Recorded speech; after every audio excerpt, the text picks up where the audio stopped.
Et bonjour à tous, aujourd'hui on se retrouve pour un nouveau tuto carte. On va faire cette jolie carte. Pour ça, rien de plus simple, il nous faut une machine de coupe car on a besoin de découpe de dies, on a besoin d'une chute de papier, on a besoin d'un gaufrage à froid, un tampon et des petits brillants. Alors on y va pour cette carte. Je prends une base de cartes que je trouve chez Action.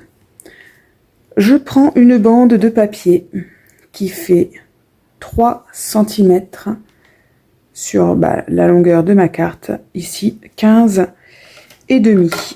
Je choisis un papier gaufrage et je la passe dans ma bande de gaufrage.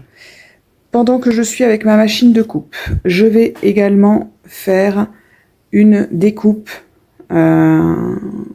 pour mettre mon image. Ici, j'avais pris un carré avec des bords arrondis et cette fois, je vais prendre un rectangle plus ou moins. Donc, je vais changer de forme. Donc, vous pouvez tout à fait adapter votre forme. Il faut que le plus petit, voilà, soit au moins de la dimension de la bande, un petit peu plus c'est mieux, et vous prenez la taille juste au-dessus pour faire l'extérieur. Donc on passe la bande dans le gaufrage et on fait sa découpe. On se retrouve juste après. Voilà, donc j'ai découpé ma bande et j'ai découpé ma forme également. Vous voyez, cette fois j'ai choisi cette forme-là. Donc je garde la taille de celui de l'extérieur pour aller découper dans mon papier déco, d'accord, celui de l'extérieur pour aller découper dans mon papier déco. Donc je découpe mon papier déco, je vais le faire ensuite hors caméra, mais d'abord on va placer cette bande ici. Donc on va la placer à 2 cm soit du bas, soit du haut de notre carte. Donc moi ici, je l'avais placée en haut, puisque ma carte, voilà, elle s'ouvre comme ceci. Et ici, je vais changer, je vais la placer en bas.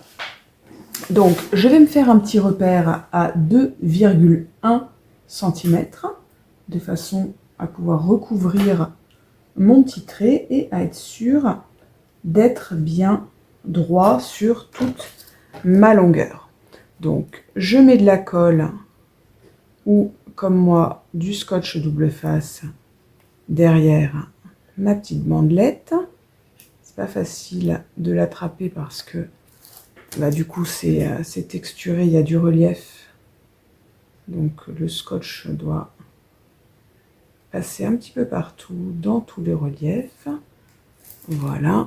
Et je viens coller cette bande sur mes 2 petits traits. Alors moi j'ai fait dans une chute, ça fait plus de 15 cm, mais du coup, vous voyez, ça dépasse, donc c'est parfait. Je vais du coup couper ce qui dépasse. Si vous aussi ça dépasse de quelques millimètres, parce que des fois c'est le cas, eh bien couper pour que ce soit vraiment à ras, ça sera vraiment plus joli. Voilà. Donc, comme je vous disais, je vais aller hors caméra découper grâce à ma forme extérieure dans du papier déco et on se retrouve juste après. Alors voilà, j'ai découpé dans une de mes petites chutes et on va venir coller, voilà, par-dessus notre forme blanche, voilà, qui va venir se superposer. Donc je mets, là je vais travailler avec de la colle parce que vraiment c'est tout fin, c'est tout étroit. Donc là je peux pas faire avec mon scotch double face. Donc là voilà, j'ai pas trop le choix, même si comme vous vous doutez, si j'avais pu, j'aurais utilisé le scotch double face, mais là vraiment je ne peux pas. Donc je vais venir superposer ça bien bord à bord.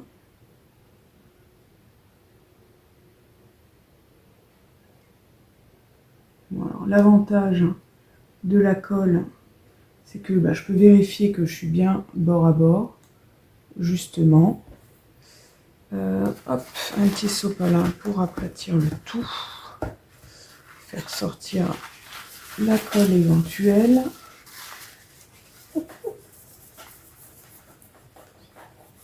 Voilà. Hop.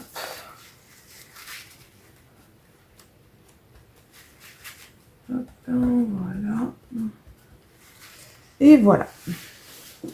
Donc, une fois que ça c'est fait, je vais venir coller le tout sur ma bandelette.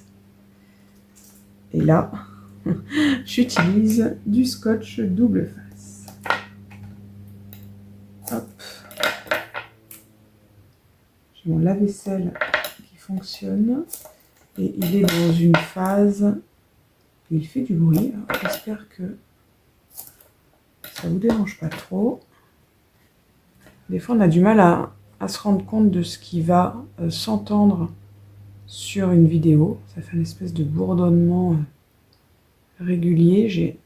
J'ai pas une cuisine ouverte, mais je n'ai pas de porte entre ma cuisine et mon salon. Et du coup, forcément, ça s'entend vu que je travaille dans le salon. Hein, je n'ai pas la chance d'avoir une scrap room, malheureusement.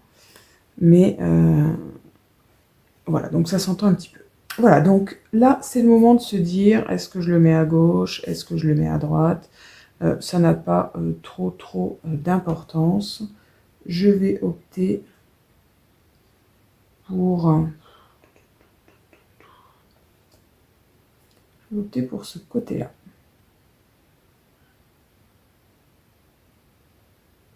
Voilà, donc je le mets bien centré en haut et en bas. Et voilà. D'accord. Il ne me reste plus qu'à choisir un sentiment. Je ne sais pas trop ce que je vais mettre. Alors, cultiver de bonheur, je l'avais déjà mis tout à l'heure. Peut-être pas remettre le même. Précieux souvenir, peut-être. Un jour pas comme les autres. Ouais, je vais mettre ça, je pense. Un bonheur à partager. Un jour pas comme les autres, je vais mettre ça. Comme ça, je peux tout à fait offrir ça, par exemple, pour un anniversaire. Quand je sais pas pour quelle occasion faire une carte, en général, je fais pour un anniversaire parce que, mis à part les cartes de bonne année, je pense que les cartes d'anniversaire, c'est celles que l'on envoie le plus. Voilà. Hop. Et voilà.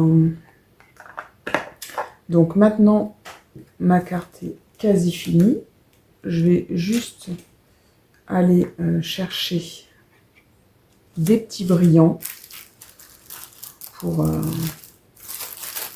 décorer la carte. Je pense que je vais les mettre ici parce que ça fait un grand espace blanc. Donc je vais chercher ça et je reviens. Voilà, alors j'avais ces petites perles rondes, très mignonnes, qu'on m'avait offert dans un échange et dont je ne m'étais jamais servi. Et là je me suis dit, franchement, elles sont très sympas. Donc voilà, je les ai mises ici. Donc ça, c'était la carte de départ, ma matrice. Voici la carte que nous venons de faire ensemble. Et j'en avais fait une version pour Noël. La voici. Voilà, moment magique, des étoiles plein les yeux et des cœurs en fait. Voilà, donc écoutez, une carte toute simple, assez facile à faire. Hop, comment je pourrais faire pour que vous voyez les trois? Ça prend pas beaucoup de temps et puis voilà, encore une fois, hein, c'est un modèle que j'aime bien, un simple, sobre, pas trop de chichi, pas trop de voilà, des choses superposées. Vous allez pas trouver ça chez moi, en tout cas au niveau de la carterie. J'arrive pas du tout moi à superposer les éléments. Je trouve ça joli chez les autres, mais moi j'y arrive pas. Je trouve que ça fait fouillis. Je sais pas faire. C'est vraiment pas mon truc. Donc voilà, moi je suis plutôt carte épurée. Donc je pense que là ça répond tout à fait au style de choses que je pense savoir faire, en tout cas dans un style où je suis à l'aise. Donc j'espère que ça vous plaît et puis on se retrouve bientôt pour une nouvelle carte. Allez, bye bye!